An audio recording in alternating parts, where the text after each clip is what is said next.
राहुल गांधी और मायावती के बीच तीखी बयानबाजी देखने को मिल रही है।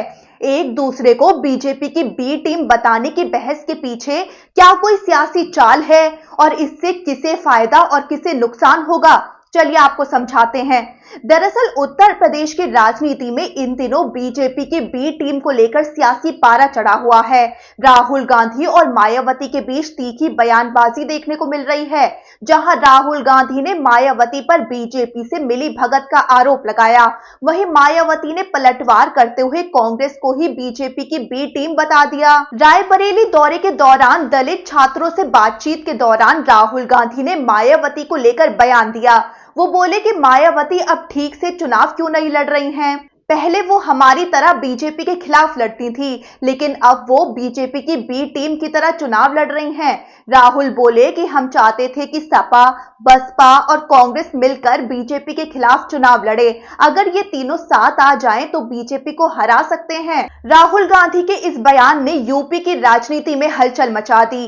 राहुल गांधी के इस बयान पर मायावती ने तीखा जवाब दिया। उन्होंने कांग्रेस पर हमला बोलते हुए सोशल मीडिया पर लिखा कि दिल्ली विधानसभा चुनाव में कांग्रेस खुद बीजेपी की बी टीम बनकर लड़ी, इसी के चलते ही बीजेपी को दिल्ली में सरकार बनाने में मदद मिल गई, वरना कांग्रेस का इतना बुरा हाल नहीं होता कि ज्यादातर उम्मीदवारों की जमानत जब्त हो जाती।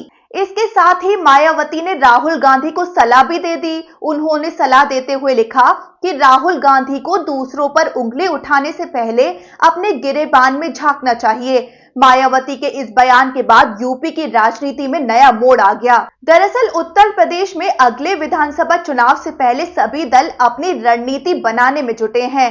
बीजेपी एक और ठोस रणनीति बनाने की तैयारी कर रही है, तो वहीं कांग्रेस अपनी खोई हुई जमीन वापस पाने के लिए संघर्ष कर रही है।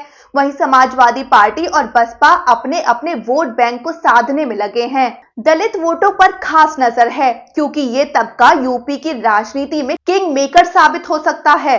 राहुल गांधी और मायावती के बयानबाजी कहीं ना कहीं दलित वोट बैंक को साधने की रणनीति का हिस्सा मानी जा रही है। अब सवाल है कि बी टीम की ये बहस किसके लिए फायदेमंद साबित होगी और किसके लिए नुकसानदायक। क्या ये आरोप प्रत्यारोप केवल सियासी चाल है या इसके पीछे कोई बड़ा राजनीतिक खेल छिपा है।